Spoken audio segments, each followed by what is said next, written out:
Hello students, welcome back to channel target semester. This is educator Simran.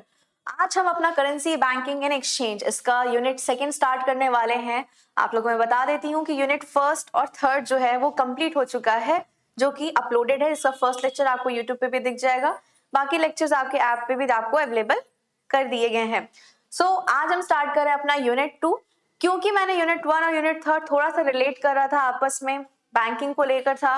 First introduction part में भी हमने money के बारे में पढ़ा था, तो मैं सोची कि थर्ड यूनिट में बैंकिंग है तो वो रिलेट करके हम उसको कंप्लीट अच्छे से कर सकते हैं। तो इसलिए हमने यूनिट 1 पढ़ लिया और यूनिट 3 पढ़ लिया। अब आज जो हम पढ़ने वाले हैं यूनिट 2 जो है मेनली किस टॉपिक को लेकर है ये आप लोग जान लो पहले ही। पूरा का पूरा ये यूनिट 2 जो है वो क्रेडिट को लेकर है। क्रेडिट क्या होता है, कौन से फैक्टर्स अफेक्ट करते हैं, इसी को लेकर, और कैसे क्रेडिट को मैनेज करता है आरबीआई, इसको लेकर ही ये पूरा यूनिट आपके है। ठीक, यूनिट 4 जो है वो पूरी तरीके से आपका फॉरेन एक्सचेंज रेट को लेकर है। पूरा फॉरेन एक्सचेंज उसमें आपको पढ़ना है। इस तरीके से आप रिलेट कर सकते हो। यूनिट 1 में आपने मनी के बारे में पढ़ा, मनी कैसे आया, मनी का मीनिंग क्या है एंड ऑल दैट सब आपने देखा। फिर उसका यूनिट 3 में आपने बैंकिंग रिलेटेड सारे चीज देख लिए। बैंक क्या है, बैंकिंग क्या है, commercial bank, central bank, regional rural bank, ये सब देख लिया। अब क्रेडिट देख रहे हो कि क्रेडिट क्या होता है, कैसे क्रेडिट क्यों दिया जाता है, क्रेडिट का मतलब क्या होता है, कौन से ऐसे फैक्टर्स हैं जो उसको अफेक्ट करते हैं, कब क्रेडिट को मैनेज करना होता है, कब क्रेडिट ज्यादा मिल सकता है, कम मिल सकता है, आरबीआई कैसे इस चीज को मैनेज करती है, इसी को लेकर आपका ये आज का पूरा लेक्चर रहेगा। यूनिट 2 हम स्टार्ट करने वाले हैं, इसमें हम अलग अलग पार्ट में पढ़ेंगे। पहले पार्ट आज हम क्रेडिट पढ़ेंगे, नेक्स्ट पार्ट में हम आरबीआई कैसे क्रेडिट कंट्रोल करती है उसको पढ़ेंगे, और फिर जो आपका तीसरा लेक्चर होगा वो होगा आपका उसको लेके, इन्फ्लेशन को लेके, कि इन्फ्लेशन क्या है और उसको कैसे हम कंट्रोल में की करते हैं। ठीक, ये ऐसे 3 टॉपिक को मैंने डिवाइड किया आपके यूनिट 3 2 में। 3 लेक्चर में हम इसको कंप्लीट करेंगे। तो आज इसका फर्स्ट लेक्चर है, स्टार्ट करते हैं। चलो स्लाइड 1 पे देखते हैं। मीनिंग ऑफ क्रेडिट बहुत ही बेसिक से स्टार्ट करेंगे, ताकि जो बच्चे नहीं भी जानते हैं, पहली बार जान रहे हो कि मनी के बारे में पहली बार सुने हो, बैंक के बारे में पहली बार डिटेल में पढ़े हो, बैंक में सुने तो हो गए, पढ़े हो सकता है डिटेल में अभी इस बार हो, और फिर अभी जो क्रेडिट वर्ड आ रहा है इसका क्या मतलब होगा, इसको हम एक एक करके डिटेल में यहाँ पर चेकआउट करेंगे। ठीक, meaning of credit.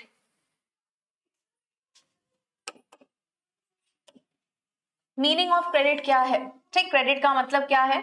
The term credit, पहले तो ये देख लो कि आया कहां से है, डिराइव कहां से हुआ है, ये भी आपके लिए जानना इंपॉर्टेंट है। ठीक, तो डिराइव कहां से हुआ है? एक लैटिन वर्ड से हुआ है, क्रेडिट करके।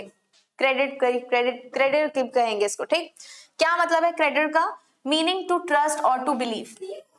सीधे मतलब क्रेडिट का क्या हो गया कि हम किसी पे भरोसा कर रहे हैं, बिलीव कर रहे हैं, विश्वास कर रहे हैं, ये इसका मतलब हो गया।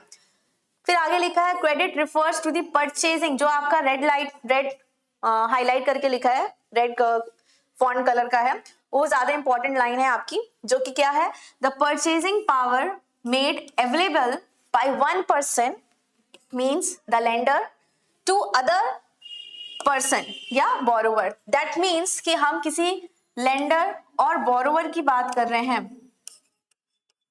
ये आप जानते भी होंगे, अभी आप क्रेडिट पे आप सामान लेकर आते हो, उधार कहते हैं ना, उधार पे सामान लेकर आते हो, वही क्रेडिट मतलब है यहाँ पर। तो उधार पे सामान किसको दिया जाता है या किससे लेकर आप आते हो? जो आपके पे भरोसा करता है उसी से आप उधार ले सकते हो, वही आपको उधार देगा भी, क्योंकि वो आप पे भरोसा कर रहा है, बिलीव कर रहा है, ट्रस्ट कर रहा है। तो वही इसका मतलब ये हो गया। क्रेडिट लैटिन वर्ड है क्रेडिट करके, और उसका मतलब हो गया टू ट्रस्ट एंड बिलीव। और यहाँ पर ये लिखा भी है कि एक लेंडर और बोरोवर जो है, ये लेंडर और बोरोवर जो है, लेंडर बोरोवर को क्रेडिट पे, उधार पे कोई सामान दे रहा है, बिना पैसा लिए उसको सामान दे रहा है। ऑन क्या? क्रेडिट। ऑन क्रेडिट दे रहा है, गुड्स और सर्विस जो है वो बोरोवर को ऑन क्रेडिट दे रहा है, तो इसी को हम क्रेडिट कहते हैं। उधार पे दे रहा है with a promise of future payment, इस प्रॉमिस के साथ कि आप फ्यूचर में उसको वापस करोगे उसका पैसा। ठीक, सिंपल सी बात है। आप कहीं भी जा रहे हो, अगर आप कहीं जा रहे हो और वहां बिना पैसा दिए कोई सामान आपको दे रहा है, तो वही आपका, और इस प्रॉमिस से दे रहा है कि आप उसको पैसा दोगे बाद में। ऐसा नहीं कि बस गए और सामान लेके चले आए और पैसा भूल गए। क्रेडिट तभी हुआ जब आप गए, कोई भी सामान, गुड्स या सर्विसेज लेकर आए, और इस प्रॉमिस से आए कि यस, हम आपको कुछ दिनों में या कुछ घंटों में हम आपको आपका पैसा भिजवा देंगे या वापस कर देंगे, ला देंगे। तो ये आपका क्रेडिट का मतलब होता है। हिंदी में भी आपके यही चीज दिखा है, देखो यहाँ लिखा भी है, भरोसा करना और विश्वास करना क्रेडिट का। और क्रेडेर इसको हम लैटिन वर्ड में कहते हैं, ठीक। मतलब यहाँ लिखा भी है, एक लेंडर है, एक व्यक्ति है, दूसरे व्यक्ति बोरोवर पे इस विश्वास से पैसा चुका देगा, इससे वो उसको सामान दे देता है, ठीक। चलो नेक्स्ट देखते हैं, बैंकिंग टर्म में अब क्रेडिट का मतलब क्या हो गया, क्योंकि हम थोड़ा सा money exchange, money banking and exchange पढ़ रहे हैं। तो हमने क्रेडिट का मतलब सिंपली देख लिया कि किसी पे हम भरोसा कर रहे हैं, बिलीव कर रहे हैं, तो हम उस पे उसको बिना पैसा लिए हम उसको सामान दे दे रहे हैं, इस भरोसे से कि वो फ्यूचर में हमको मेरा पैसा वापस लौटा देगा। फ्यूचर मीन्स इतना भी नहीं कि 10 साल बाद, 1 साल बाद, 2 साल बाद या कुछ दिनों बाद वो पैसा हमको लौटा देगा। तो अब बैंकिंग टर्म में क्रेडिट का मतलब क्या हुआ, इन बैंकिंग क्रेडिट का मतलब क्या हो गया, सिंपली आप किसी को लोन दे रहे हो और एडवांस दे रहे हो, ठीक, वो आपका क्रेडिट हो गया। कहते हैं ना बैंक क्रेडिट पे आपको क्रेडिट कार्ड जो देता है, तो वो क्या देता है, आपके पास एक्चुअली में पैसा होता नहीं है, बट आपको एक्स्ट्रा खर्च करने की वो छूट दे देता है। तो वो क्रेडिट का मतलब हुआ है किसी को लोन दे देना, एडवांस दे देना। और इसी लोन और एडवांस में ही आता है ओवरड्राफ्ट आता है, जिसको मैंने शायद आपको पहले भी बताया था। ओवरड्राफ्ट आता है, कैश क्रेडिट आता है, और साथ में डिस्काउंटिंग ऑफ बिल भी आता है। तो ये सब काम बैंक करता है एडवांस वाले में। एडवांस का बता रही हूँ, लोन में तो लॉन्ग टर्म लोन ही देता है, याद रखना। लोन जो होता है वो लॉन्ग टर्म होता है और एडवांसेस जो होते हैं वो शॉर्ट टर्म होते हैं, जो कि बैंक के द्वारा दिए जाते हैं।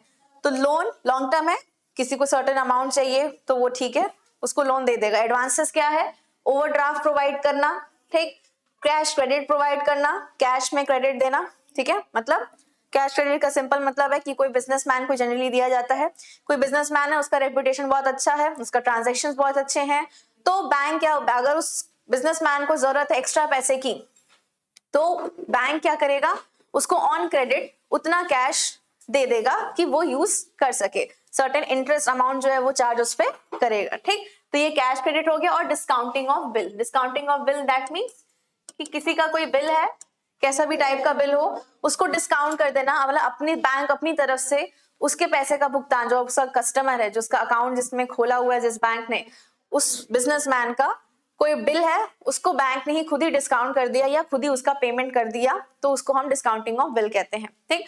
तो सिंपली बैंकिंग टर्म में क्रेडिट का मीन्स हो गया loan and advances provided by bank to an individual, firm और गवर्नमेंट। किसी को भी, कोई एक इंडिविजुअल है दैट मीन्स बिजनेसमैन है, जो भी अच्छे इंडिविजुअल है जिनका रेपुटेशन अच्छा है, जिनका जो कैश का ट्रांजैक्शंस है, जो क्रेडिट हो रहा है आपके अकाउंट में पैसा, वो बहुत अमाउंट ज्यादा है, तो वो किसी इंडिविजुअल को भी दे सकता है, किसी एक फर्म को भी दे सकता है, क्योंकि एक फर्म का भी खुद का आर्टिफिशियल पर्सन कहा जाता है, तो एक फर्म को, कंपनी को, और साथ ही साथ गवर्नमेंट को भी वो दे सकता है। इतनी बात क्लियर हुई यहाँ तक कि बैंकिंग टर्म में क्रेडिट का मतलब क्या हुआ और नॉर्मल टर्म में क्रेडिट का मतलब क्या हुआ। तो अगर आपका डिस्क्रिप्टिव पेपर तो है और ये क्वेश्चन आता है कि एक्सप्लेन क्रेडिट, या क्रेडिट के बारे में आपको समझाना, बस लिखा है what do you mean by credit, तो सिर्फ क्रेडिट लिखा है, तो दैट मीन्स आपको नॉर्मल क्रेडिट का मतलब जो हमने पिछले स्लाइड में देखा है, यहाँ पर नॉर्मल क्रेडिट का मतलब क्या होता है, एक्चुअल मीनिंग क्या होती है उसकी, वो आप बताओगे। एंड देन उसके बाद आप बैंकिंग टर्म में क्या मीनिंग है कैश का, सॉरी क्रेडिट का, उसको आप बताओगे।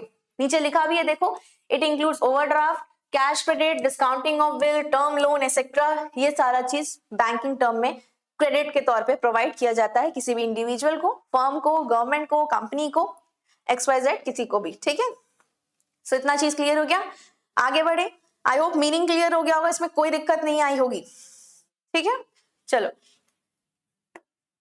नेक्स्ट है फीचर्स ऑफ क्रेडिट, जो कि एक और अदर इंपॉर्टेंट चीज है, क्योंकि अगर पूछा है what do you mean by credit, तो आप उसका नॉर्मल मीनिंग बताओगे, बैंकिंग टर्म में क्या मीनिंग है उसको बताओगे, और साथ ही साथ उसके फीचर्स को बताओगे। फीचर्स मींस नेचर हो गया या कैरेक्टरिस्टिक्स पूछ लिया, तो वो उसके फीचर्स हो गए, खासियत क्या है उसके, ठीक। तो इसमें क्या होता है, दो पार्टीज होती हैं, that means lender and borrower.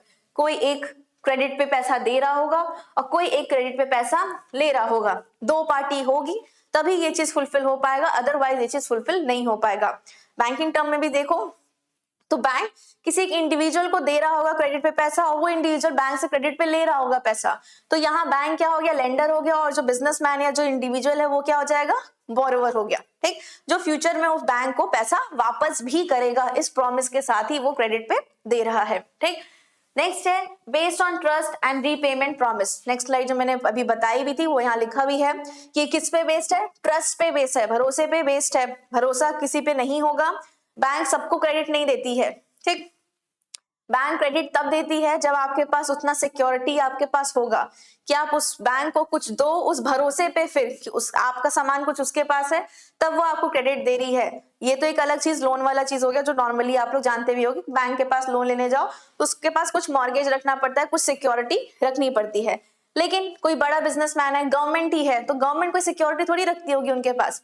Government को लोन चाहिए तो वहां पर उनका रेपुटेशन, गवर्नमेंट पे भरोसा, गवर्नमेंट ने प्रॉमिस जो किया है उस पर कितना वो अमल करता है, अगर एक बार धोखा दे दिया होगा तो फिर दोबारा उसको लोन वो बैंक भी नहीं देगी, ठीक। सो आपका रेपुटेशन कैसा, आपका क्रेडिट, कहते हैं ना कि मेरा क्रेडिट, इस इंसान का क्रेडिट बहुत अच्छा है, दैट मीन्स उसका रेपुटेशन इतना अच्छा है, उसका जो बैंक के साथ रिलेशन है जिसमें वो उसको लेंड करता है और फिर वापस पेमेंट भी कर देता है, वापस से उसका रिटर्न कर देता है पैसा, तो वो जो आपका रिलेशन बन रहा है बोरोवर और लेंडर का, उस बेस पे एक ट्रस्ट बिल्ड होता है और उस ट्रस्ट पे और इस प्रॉमिस पे कि उसको पैसा वो वापस देगा, इसको हम क्रेडिट का एक फीचर और मानेंगे, ठीक।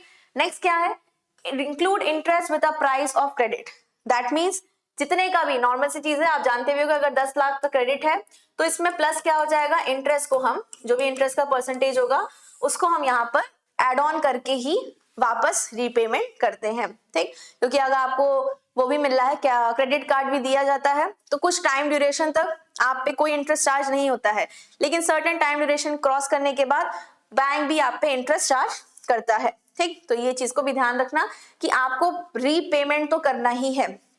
किसी से भी एक नॉर्मल सामान लेने गया दुकान पे तो नहीं था पैसा, उधार पे लेकर आए और फिर वापस जाके दे दिए, वो बात अलग है। यहाँ पर बैंकिंग टर्म में बात हो रही है, तो बैंकिंग टर्म में सिंपल मतलब होता है कि बैंक जो लोन और एडवांसेस देती है किसी भी सर्टेन पर्सन को, ठीक, किसी भी सर्टेन इंडिविजुअल या ग्रुप ऑफ पर्सन को, तो वो वहां पर जितना भी अमाउंट लोन पे देती है, एडवांस देती है, वो उसको वापस उस लोन और एडवांस के अमाउंट के साथ जो इंटरेस्ट उसका हुआ उसके साथ उसको वापस करेगा, तो वो चीज यहाँ पर लिखा है।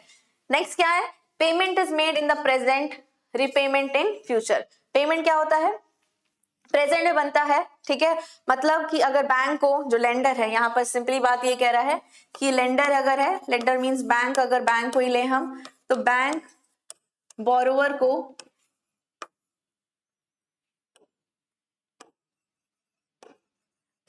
बैंक बोरोवर जो भी इंडिविजुअल जो भी कोई भी हो उसको प्रेजेंट में ही पैसा देता है, मतलब आज के टाइम में ही उसको पैसा दे देता है, ठीक, प्रेजेंट टाइम में। और रीपेमेंट कब होता है, दैट मींस बोरोवर जो है वो उस पैसे को जो लेंडर है, दैट मींस बैंक जो है, उसको वापस कब करती है, उसको वापस फ्यूचर में करती है। यही बात यहाँ पर लिखा है, बस सिंपल सी बात यहाँ लिखा है। थोड़ा सा कंफ्यूजिंग लग रहा होगा लास्ट लाइन कि क्या अभी प्रेजेंट में हो रहा है, पेमेंट प्रेजेंट में हो रहा है और रीपेमेंट फ्यूचर में, दैट मींस पेमेंट जो बैंक कर रहा है वो प्रेजेंट में कर रहा है और जो बोरोवर है वो उसको पेमेंट कब कर रही है, फ्यूचर में, रीपेमेंट कब कर रही है, फ्यूचर में कर रही है। तो ये चीज आपके इंपॉर्टेंट फीचर्स हैं, अगर इतने भी आपको याद रहते हैं तो बहुत है, आपके पेपर में लिखने भर के लिए बहुत ज्यादा है, ठीक। चलो आगे बढ़ने से पहले जान लेते हैं कि एलयू बीकॉम फर्स्ट सेमेस्टर की क्लासेस जो है वो स्टार्ट हो चुकी हैं। बहुत सारे सब्जेक्ट, माइक्रो इकोनॉमिक्स हो गया, प्रिंसिपल ऑफ मैनेजमेंट हो गया, ये आपके सब्जेक्ट हो गया, ऑर्गेनाइजेशन हो गया, ये सब आपके क्लासेस चल रहे हैं, उस पे क्लासेस कंप्लीट भी हो चुके हैं बहुत सारे सब्जेक्ट्स के, जैसे कि मुझे दो का तो बिल्कुल पता ही है जो मैंने ही पढ़ाया है आपको, प्रिंसिपल ऑफ मैनेजमेंट और माइक्रो इकोनॉमिक्स, ये दोनों तो कंप्लीट हो चुका है। प्रिंसिपल है बोलो या एसेंशियल्स ऑफ मैनेजमेंट बोलो, दोनों सेम है। वो सब्जेक्ट और माइक्रो इकोनॉमिक्स कंप्लीट हो चुका है। इस credit exchange and banking, credit banking exchange जो है, ये जो आपका सब्जेक्ट है, इसका भी 2 यूनिट कंप्लीट हो चुका है, एक ही यूनिट 2 यूनिट और बचा है जिसके हम स्टार्टिंग में डिस्कशन कर चुके हैं। तो जो भी बच्चे अभी तक ज्वाइन नहीं किए हो तो जल्दी जाके ज्वाइन कर लो, ठीक है। चलो नेक्स्ट देखते हैं अब। नेक्स्ट टॉपिक आपका आ गया significance and importance of credit, मतलब महत्व क्या है। अब ये जो क्रेडिट की बात हम कर रहे हैं, इसका इंपॉर्टेंस क्या है, महत्व क्या है, हमको इसकी बात करनी है। अच्छा कंफ्यूज मत हुआ करो, सिग्निफिकेंस का मतलब सिंपली इंपॉर्टेंस ही होता है। इंपॉर्टेंस बच्चों का इशू आता है, कि कंफ्यूजन हो जाता है कि इंपॉर्टेंस पढ़ के गए हैं और पूछ लिया सिग्निफिकेंस, ठीक। तो सिग्निफिकेंस बोलो चाहे इंपॉर्टेंस बोलो, दोनों का मीनिंग सेम है, ठीक। सो देखते हैं क्या लिखा है यहाँ पर। Credit play a vital role, vital role means important role, बहुत ही महत्वपूर्ण रोल प्ले करता है इन मॉडर्न इकोनॉमिक्स। आज के टाइम की अर्थव्यवस्था में बहुत ही अच्छा काम जो है वो, बहुत अच्छा महत्वपूर्ण जो रोल है वो कौन प्ले करता है, आपका क्रेडिट प्ले करता है। कैसे प्ले करता है, अगर थोड़ा सा हम इसको ना पढ़ें तो अगर सोचो कि कैसे प्ले कर सकता है। अगर क्रेडिट पे किसी भी इंडिविजुअल को, किसी फर्म को, किसी कंपनी को, गवर्नमेंट को पैसा अगर मिल जा रहा हो, ठीक, किसी से भी, चाहे वो बैंक से मिल रहा हो, चाहे किसी फाइनेंशियल इंस्टीट्यूट से मिल रहा हो, चाहे नॉन बैंकिंग फाइनेंशियल इंस्टीट्यूट से मिल रहा हो, ठीक। तो अगर उससे किसी को पैसा बिना, उसके पास नहीं था लेकिन उसको मिल गया, तो अगर आपके पास भी पैसा ना हो लेकिन अगर आपको मिल जाए, आपको जरूरत हो और कहीं उसको यूज करना हो, तब आपको जरूरत हो, तो कहीं ना कहीं आपका जो आप फ्यूचर में सोच रहे होगे कि ये हम करेंगे जब मेरे पास पैसा आएगा, तो वो तब ना करके आप आज ही के टाइम में वो काम कंप्लीट कर सकते हो, तो उससे आपका कितना ग्रोथ हो जाएगा। तो वही कह रहा है कि मॉडर्न इकोनॉमिक्स में क्रेडिट जो है वो बहुत ही वाइटल रोल प्ले करता है, ठीक। तो बहुत सारे आपके यहाँ पर सबसे पहला जो आपका लिखा है इसमें आता है प्रमोट ट्रेड। ट्रेड में क्या है, credit helps trader buy and sell goods without waiting for cash payment. Simply बात यही कहा है कि क्रेडिट्स पे क्या होता है कि अगर आपके पास जो ट्रेडर्स हैं, ट्रेड की बात कर रहा है, तो जो ट्रेडर्स हैं जो मतलब आपस में ट्रेडिंग करते हैं, गुड्स और सर्विसेज को सेल और परचेज करते हैं, अगर वो लोग हैं वहां पर अगर आपस में उनको जरूरत है गुड्स और सर्विसेज जो भी वो प्रोवाइड करें, एक ए ट्रेडर है और एक बी ट्रेडर है, साथ साथ में ये लोग कोई गुड्स और सर्विस को एक्सचेंज कर रहे होते हैं, और अगर उनके पास, अगर मान लो ए ट्रेडर है, ट्रेडर ए है, इसके पास अभी पैसा नहीं है और लेकिन उसको जरूरत है उस सामान की, तो बी क्या कर रहा है, बी क्या कर रहा है, इसको गुड्स और सर्विसेज दे रहा है, इसको गुड्स और सर्विसेज दे रहा है। कैसे दे रहा है, क्रेडिट पे दे रहा है, ठीक। और फिर जब इसके पास होगा तब वो इसका क्या करेगा, रीपेमेंट कर देगा, ठीक। तो इससे क्या हो रहा है कि आपका जो ट्रेडिंग है, जो आप ट्रेड करते हो जिस भी सामान पे, जिस भी सर्विस पे, जिस भी गुड्स पे, वो आपका नहीं रुकेगा, इस चलते नहीं रुकेगा कि आपके पास पैसा नहीं है। तो ये चीज को प्रमोट करता है और वेट नहीं करता है कि हमें कैश पेमेंट तुरंत मिलेगा तो ही हम सामान देंगे, तो ये इस चीज को प्रमोट करता है। और ये प्रमोट कब कर सकता है, जब दो ट्रेडर्स के बीच में आपसी में एक म्यूचुअल अंडरस्टैंडिंग रहेगी, सहमति रहेगी, ट्रस्ट रहेगा, बिलीव रहेगा, भरोसा रहेगा, तभी ये चीज यहाँ पर पूरा हो सकता है। तो ये था आपका पहला सिग्निफिकेंस। नेक्स्ट है इंकरेज इंडस्ट्रियल ग्रोथ, ठीक। इंडस्ट्रियल ग्रोथ कैसे, कि अब ट्रेडिंग वाले लोग हैं वो आपस में क्रेडिट पे सामान दे सकते हैं, बाद में रीपेमेंट हो जाएगा। इस तरीके से बैंक जो है वो सरकार को दे पा रहा है, अदर फर्म्स को दे पा रहा है, इंडस्ट्रीज को दे पा रहा है। तो अल्टीमेटली जो काम डिले हो सकता था, जो काम बाद में हो सकता था, साल भर बाद, 1.5 साल बाद जब पैसा आता तब होता, वो काम आज ही हो जा रहा है। तो कहीं ना कहीं आपके जो पूरा ओवरऑल इंडस्ट्री है वो भी कहीं ना कहीं ग्रो कर रही है। तो वही चीज यहाँ लिखा है कि industry heavily depend on bank credit. सबसे ज्यादा इंडस्ट्री किस पे डिपेंड करती है, बैंक के क्रेडिट पे ही डिपेंड करती है। अगर बैंक उन्हें लोन एडवांसेस देगा, अच्छे से दे रहा होगा, तो इंडस्ट्री अपना काम स्मूथली, बेहतर तरीके से, इफेक्टिव और एफिशिएंट तरीके से वो कर सकेगी। तो वही लिखा है कि जो वर्किंग कैपिटल चाहिए होता है, वर्किंग कैपिटल क्या होता है, किसी भी इंडस्ट्री को डे टू डे ऑपरेशन के लिए। अब डे टू डे ऑपरेशंस में क्या आते हैं, जो उसका गुड्स और सर्विस बनाने में जो रॉ मटेरियल उसको चाहिए, रॉ मटेरियल आने के बाद जो मशीन में उसको ऑयलिंग करना है, मेंटेनेंस करना है, उसके लिए जो पैसा चाहिए। अब उस मशीन को चलाने के लिए जो लोग काम कर रहे हैं उसके यहाँ उनको सैलरी देना है, लेबर है तो उनको वेजेस देना है। तो वो जो लोग हैं उन सबको सैलरी देने के लिए जो day to day operation means जो शॉर्ट टर्म आपके खर्चे हैं, एक इंडस्ट्री का जितना भी शॉर्ट टर्म खर्चा है जो उसको करना ही करना है, और उसको करने के लिए उसको हर टाइम, हर महीने वो पैसा चाहिए होगा, तो उसके लिए उसको कौन हेल्प करेगा, उसके लिए उसको बैंक ही क्रेडिट अगर दे देगा, क्योंकि वो रॉ मटेरियल लेकर आएगा, मशीन लेकर आएगा, या मशीन होगा उसको रिप्लेस करना होगा, खराब हो गया होगा, या उसको मेंटेन कराना होगा। और मशीन इतनी छोटी छोटी नहीं होती कि छोटा सा अमाउंट में वो मेंटेन हो जाए, ह्यूज अमाउंट चाहिए होता है, सैलरी देना होगा, वेजेस देना होगा, मतलब मल्टीपल्स ऑफ एक्सपेंसेस होते हैं डे टू डे ऑपरेशंस करने के लिए। तो इसके लिए बैंक अगर क्रेडिट पे दे देगा, क्योंकि जो इंडस्ट्री है उसको तो जो प्रॉफिट होगा वो तो उसको बेचने के बाद होगा ना, उसको सेल करेगा, वो सामान बनाने के बाद जब उसको बेचेगा तब तो उसको प्रॉफिट मिलेगा। तो उसके लिए उतना प्रॉफिट कमाने के लिए उसको कहीं ना कहीं यहाँ पर पैसा चाहिए होगा, तो उसके लिए बैंक ही उसका एक सहारा होता है कि बैंक का क्रेडिट दे देगा, तो उसका वर्किंग कैपिटल वाला जो इशू है, जो एक्सपेंसेस हैं, वो क्लियर हो जाएंगे। अगर उसको एक्सपेंशन करना हो, दैट मीन्स कि जहां पर वो अपना सामान, अपना इंडस्ट्री खोला है, वहां से उसको कहीं और खोलना हो, एक्सपैंड करना हो, इनलार्ज करना हो अपने इंडस्ट्री को, तो उसके लिए भी वो लोन लेकर, क्योंकि छोटा मोटा अमाउंट तो लगता नहीं है किसी चीज को एक्सपैंड करने में या किसी भी इंडस्ट्री को खोलने में, किसी भी फैक्ट्री को खोलने में एक ह्यूज अमाउंट चाहिए होता है, 10 लाख 20 लाख, 10 करोड़ 20 करोड़ जितना अमाउंट चाहिए होता है। तो किसी भी इंडिविजुअल के पास एक टाइम में इतना अमाउंट हो जाना पॉसिबल नहीं है, तो वो उसका एकमात्र सहारा क्या होता है, बैंक होता है, कि बैंक उसको उधार दे देगा, तो फिर वो अपने चीजों को एक्सपैंड कर सकता है। तो इससे क्या होगा, अल्टीमेटली इंडस्ट्रियल ग्रोथ होगा। लास्टली लिखा है परचेज ऑफ मशीनरी, जो कि मैंने आपको पहले ही बताया था कि मशीनरी जो प्लांट लगते हैं, ठीक है, प्लांट एंड मशीनरी जो लगते हैं, किसी भी इंडस्ट्री में, फैक्ट्री में जाओगे तो बहुत ही बड़े बड़े प्लांट्स होते हैं, बहुत ही बड़ी बड़ी मशीन्स होती हैं, तो उनको खरीदने में ही लाखों का खर्चा होता है, करोड़ों का खर्चा होता है। तो उसके लिए भी बैंक अगर क्रेडिट देगा तो आपके वो खरीद सकेगा, खरीदेगा तो प्रोडक्शन बढ़ेगा, वहां पर लोगों की एम्प्लॉयमेंट बढ़ेगी, सेल होगा, अल्टीमेटली रेवेन्यू ज्यादा आएगा, प्रॉफिट आएगा, तो अल्टीमेटली पूरा इंडस्ट्री ग्रो करेगा, और इंडस्ट्री ग्रो करेगा तो पूरी इकोनॉमी भी ग्रो करेगी। क्लियर है ये चीज? चलो नेक्स्ट आपका आता है फैसिलिटेट एग्रीकल्चर। ठीक, एग्रीकल्चर में भी फैसिलिटी जो है वो देता है, प्रोवाइड करता है। कैसे?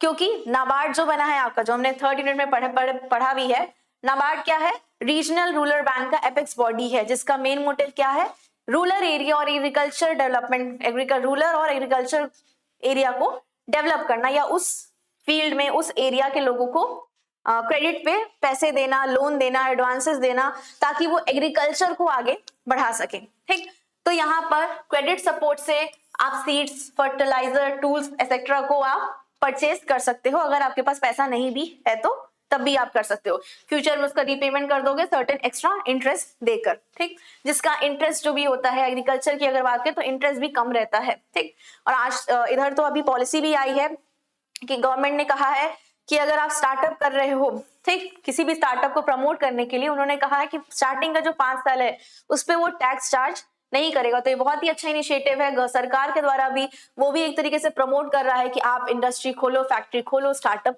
करो। ठीक, सो एग्रीकल्चर के पार्ट ऑफ व्यू देखें तो सीड परचेज करने में, फर्टिलाइजर, ठीक, और टूल्स परचेज करने में, बीज, खाद और औजार खरीदने में हेल्प करता है। एग्रीकल्चर डेवलपमेंट करने के लिए पूरा खेती का विकास अपने आप होगा अगर उसके पास सीड टाइम पे मिल जाए, क्योंकि कहते हैं ना कि सीजन वाइज ही वो उसको बोना होता है।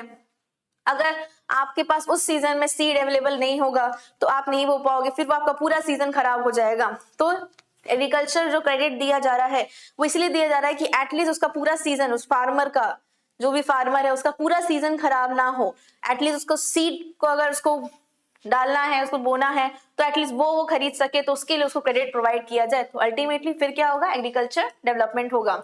और सीजनल रिक्वायरमेंट जो भी फार्मर्स के हैं, सीजन टू सीजन जो भी छोटे मोटे रिक्वायरमेंट्स हैं जो चाहिए ही चाहिए, अगर इस टाइम नहीं किया तो फिर जो मैंने भी बोला, इस टाइम नहीं किया तो आगे पूरा सीजन बर्बाद हो जाएगा, पूरा सीजन खराब हो जाएगा। तो इसके लिए भी यहाँ पर अच्छा ये क्रेडिट जो है वो अच्छा काम करता है एग्रीकल्चर को फैसिलिटीज प्रोवाइड करने में। ठीक, तो ये आपका तीसरा इंपॉर्टेंस था। नेक्स्ट है हेल्प इन इकोनॉमिक डेवलपमेंट।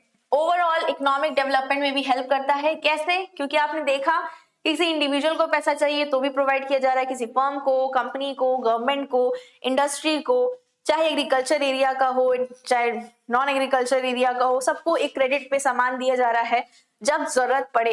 ठीक, जब जरूरत पड़े उसको दे दिया जा रहा है पैसा अगर, तो वो उस चीज का प्रॉपर यूटिलाइजेशन कर सकेगा। अगर जब उसको करना था तब उसके पास पैसा नहीं रहेगा तो कहीं ना कहीं वो पीछे रह जाएगा। तो इस चीज को फैसिलिटेट किया गया और फैसिलिटेट करने के बाद आपका जो ओवरऑल इकोनॉमी है वो कहीं ना कहीं डेवलप होता है।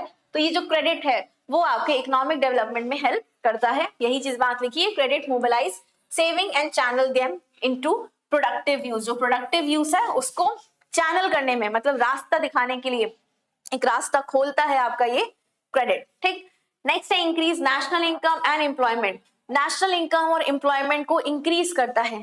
सिंपल सी बात है, अगर कोई एक इंडस्ट्री ग्रो कर रही होगी, कोई एक इंडिविजुअल ग्रो कर रहा होगा, कोई गवर्नमेंट ग्रो कर रही होगी, गवर्नमेंट के पास पैसा होगा जहां उसको यूज करना है, इंडस्ट्री जो क्रेडिट पे ली, फिर जो उससे प्रॉफिट सेल की, सेल से जो प्रॉफिट कमाई, उसके पास पैसा आया, तो कहीं ना कहीं इन सबको ऐड करके आपका नेशनल इनकम निकाला जाता है। दैट मींस जीडीपी निकाला जाता है, ग्रॉस डोमेस्टिक प्रोडक्ट निकाला जाता है, फिर नेट डोमेस्टिक प्रोडक्ट निकाला जाता है, जिसमें हम फॉरेन जो भी हम एक्सपोर्ट और इंपोर्ट कर रहे हैं उसको भी इंक्लूड करते हैं। सो इससे क्या हो रहा है, इन सारे चीजों से, इस क्रेडिट से, बस एक क्रेडिट सोच रहे, छोटा सा वर्ड क्रेडिट से कितनी सारे इंपॉर्टेंट जो महत्वपूर्ण डेवलपमेंट है वो हो सकते हैं। तो इंक्रीज करता है आपके नेशनल इनकम को और साथ ही साथ एम्प्लॉयमेंट को, क्योंकि मैंने कहा इंडस्ट्री जो लगती हैं, फैक्ट्री जो लगती हैं, कहीं ना कहीं उस प्लांट को कोई एक इंसान लगा रहा हो या पार्टनरशिप में कोई लोग लगा रहे होंगे या कुछ सर्टेन शेयर होल्डर्स कर रहे होंगे, उन्होंने लोन लिया, उन्होंने पैसा लगाया उस पे, वो फॉर्म खुला, इंडस्ट्री खुली, फैक्ट्री खुली, उसके खुलने के बाद लोगों को एक नया एम्प्लॉयमेंट का सोर्स दिखाई दिया, वहां फिर रिक्रूटमेंट होगा लोगों का, वहां लोग भर्ती होंगे, वैकेंसी आएगी, वहां जॉब के लिए अप्लाई करेंगे और कहीं ना कहीं आज से वहां पर सिर्फ एम्प्लॉयमेंट जो है वो क्रिएट होगा। सो ये था आपका पांचवा इंपॉर्टेंट सिग्निफिकेंस ऑफ क्रेडिट। ठीक, चलो नेक्स्ट और क्या क्या है, गवर्नमेंट सपोर्ट गवर्नमेंट पॉलिसीज। इससे क्या होता है, थ्रू कंट्रोल क्रेडिट फ्लो, जो आपका क्रेडिट फ्लो है, क्योंकि ये जो क्रेडिट फ्लो है अगर ज्यादा कर देंगे तो भी खराब है, कम रखेंगे तो भी खराब है। तो जो आरबीआई है अगर सही तरीके से आपके क्रेडिट को कंट्रोल करता है, एक पॉलिसी बनाता है, क्योंकि याद रखो जो मॉनेटरी पॉलिसी है इसके बारे में हमने पढ़ा भी था, ठीक है, जो मॉनेटरी पॉलिसी है ये आरबीआई के द्वारा बनाया जाता है और ये बनाया इसीलिए जाता है ताकि क्या कर सके, क्रेडिट को कंट्रोल में रख सके। जब जरूरत हो तो क्रेडिट बढ़ाया जाए, जब ना जरूरत हो तो क्रेडिट को कम किया जाए।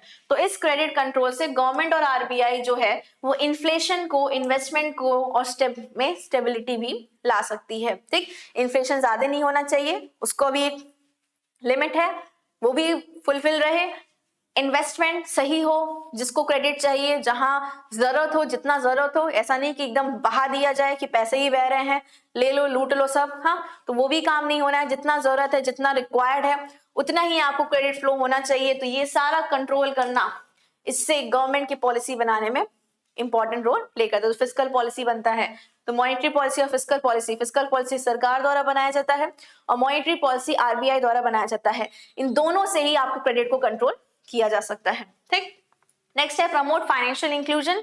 जो फाइनेंशियल इंक्लूजन है that means the equitable growth across sector and region. Other sectors में, रीजन्स में जो भी फाइनेंशियल इंक्लूजन आ रहे हैं उनको भी कंट्रोल करने में या प्रमोट करने में ये हेल्प करता है क्रेडिट। ठीक, सो ये दो और आपके सिग्निफिकेंस यहाँ पर थे। ठीक, क्लियर हुआ यहाँ तक, सिग्निफिकेंस इंपॉर्टेंस ऑफ क्रेडिट यहाँ पर खत्म होता है। नेक्स्ट टॉपिक आपका शुरू होता है जो कि है factor influencing the volume of credit in country.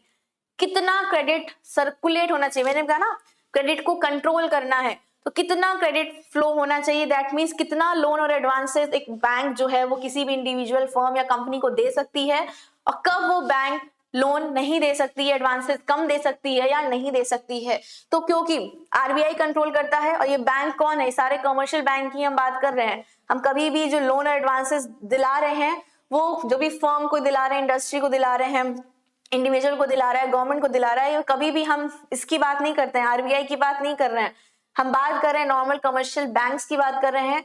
वो क्रेडिट प्रोवाइड करती हैं इन सर्टेन पर्सन्स को। अब वो कितना करेंगी कि नहीं करेंगी, ये डिसाइड, कि ज्यादा करेंगी कि कम करेंगी, ये डिसाइड कौन करता है, ये पूरा आरबीआई डिसाइड करता है। तो वही बात है, कौन कौन से फैक्टर्स इंफ्लुएंस करते हैं जिससे क्रेडिट का वॉल्यूम ज्यादा होगा कम होगा, इसको हम कंट्रोल में कर सकते हैं। तो सबसे पहला आता है आपका कैश रिजर्व ऑफ बैंक। जितना कैश रिजर्व रहेगा, आगे लिखा भी है देख लेते हैं, हायर रिजर्व मोर लेंडिंग कैपेसिटी मोर क्रेडिट। अगर आपके पास बचा हुआ पैसा ज्यादा है तो कहीं ना कहीं आप उसको लोन ज्यादा कर पाओगे। बैंक के पास अगर पैसा ज्यादा नहीं बचा होगा तो वो लोन नहीं दे पाएगी। तो बैंक के पास रिजर्व रखा रहेगा, कैश उसके पास रखा होगा, तो वो आगे लोगों को लोन दे सकेगी और उस लोन पे इंटरेस्ट भी जो मिल रहा है उसको भी कमा सकेगी।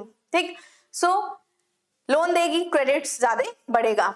लेकिन उसी का रिवर्स कर देते हैं, अगर आपके पास रिजर्व जो है, कैश रिजर्व जो है वो कम है बैंक के पास, आपके पास नहीं, दैट मींस बैंक के पास अगर रिजर्व कम है तो वो क्रेडिट भी क्या कर पाएगी, रिस्ट्रिक्टेड ही दे पाएगी, कुछ ही लोग को दे पाएगी।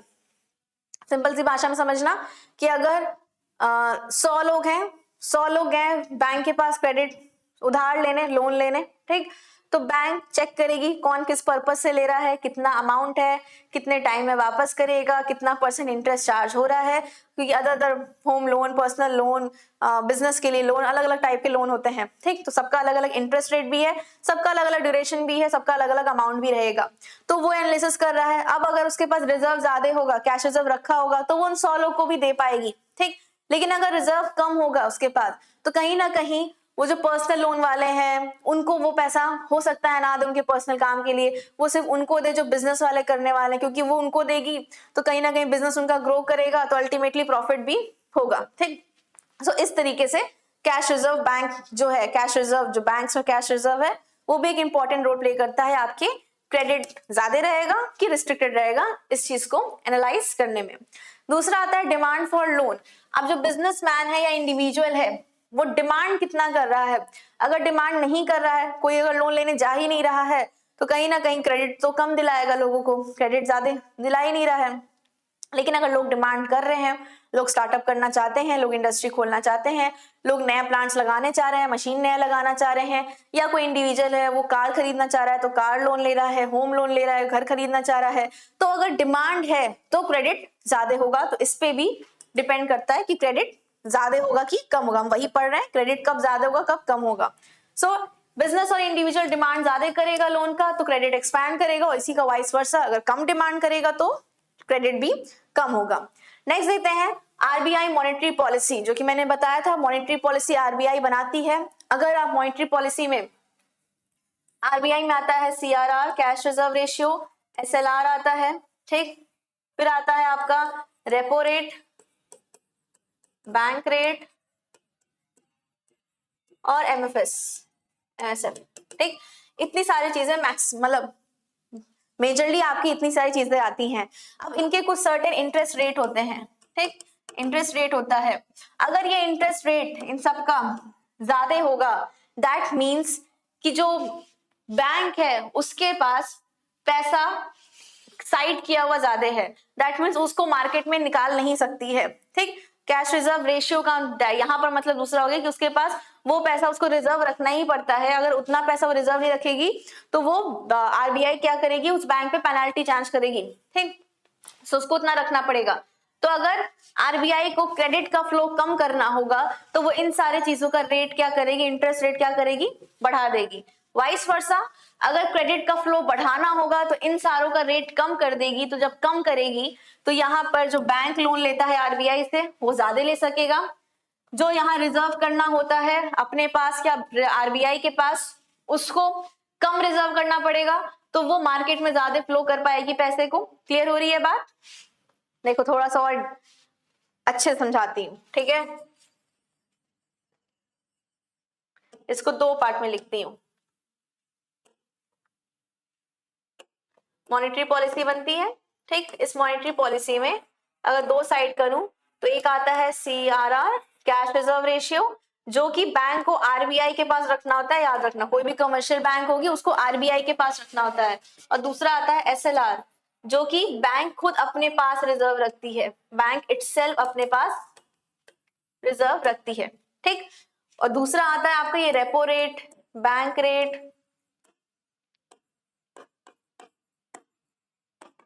और एमएसएफ, ठीक। ये ऐसे 2 अलग पार्ट में मैंने डिवाइड किया। क्यों किया है? क्योंकि ये क्या हो रहा है, ये रिजर्व है, ठीक, लेकिन ये आरबीआई के पास है और ये बैंक के पास खुद अपने पास रखा है। और ये क्या है, इन सब से बैंक क्या करती है, आरबीआई से लोन लेती है, बैंक आरबीआई से लोन लेती है। तो अब सिंपल सी बात है, अगर इन दोनों का इंटरेस्ट रेट हम बढ़ा दें, इंटरेस्ट रेट बढ़ा दें, दैट मींस अगर ये 4% था तो 5% कर दें, एसएलआर 18% रखना होता है, अगर हम उसको 20% कर दें, या रेपो रेट, बैंक रेट जो है उसका इंटरेस्ट रेट बढ़ा दें, तो कहीं ना कहीं जो बैंक है इंटरेस्ट रेट इन दोनों का बढ़ा दें, तो कहीं ना कहीं उसको रिजर्व ज्यादा रखना पड़ेगा आरबीआई के पास, दैट मीन्स बैंक के पास पैसा नहीं है तो वो क्रेडिट कम देगी। सिमिलरली एसएलआर का भी रेट बढ़ा दें तो एसएलआर बैंक को खुद अपने पास पैसा ज्यादा सेव करना पड़ेगा, बचा के रखना पड़ेगा, सेविंग ज्यादा रखनी पड़ेगी, तो उसका मतलब भी क्रेडिट पे वो नहीं दे पाएगी। Similarly repo rate, bank rate का भी अगर रेट बढ़ जाए, 4% है, 5% है, 6%, 7% हो जाए, तो उससे क्या होगा कि जो बैंक आरबीआई से आराम से लोन ले सकती थी कम इंटरेस्ट पे, वो अब लेना नहीं चाहेगी, और जब लोन नहीं लेगी आरबीआई से तो उसके पास फिर पैसा कम आएगा। तो ये सब क्यों हो रहा है? अगर बढ़ाने से क्या हो रहा है, बढ़ाने से क्रेडिट जो फ्लो है वो कम हो जा रहा है, और इंटरेस्ट रेट घटाने से क्या हो रहा है, यही क्रेडिट फ्लो जो है वो बढ़ जा रहा है। इतनी सी बात है बस। अगर ये चीज समझ गए दैट मीन्स आप क्रेडिट जो कंट्रोल हो रहा है और क्रेडिट क्रिएशन हो रहा है, इन दो कंसेप्ट को आराम से क्लियरली समझ गए हो। यहाँ क्रेडिट कंट्रोल किया जा रहा है, यहाँ क्रेडिट क्रिएशन किया जा रहा है। ऊपर कंट्रोल कर रहे हैं इंटरेस्ट रेट बढ़ाने से, नीचे क्रेडिट क्रिएट कर रहे हैं, बढ़ा रहे हैं इंटरेस्ट रेट घटाने से। क्लियर है? तो ये दो चीज यहाँ पर इंपॉर्टेंट है।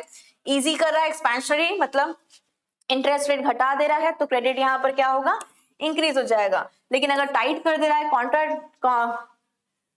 कॉन्ट्रैक्शनरी कर दे रहा है, दैट मीन्स वो इंटरेस्ट रेट को बढ़ा दे रहा है, थोड़ा सा रूल रेगुलेशन यहाँ पर सेविंग ज्यादा करवा दे रहा है, तो यहाँ पर क्रेडिट क्या हो जाएगा, वो डिक्रीज हो जाएगा। इतनी सी ही बात यहाँ पर कही गई है।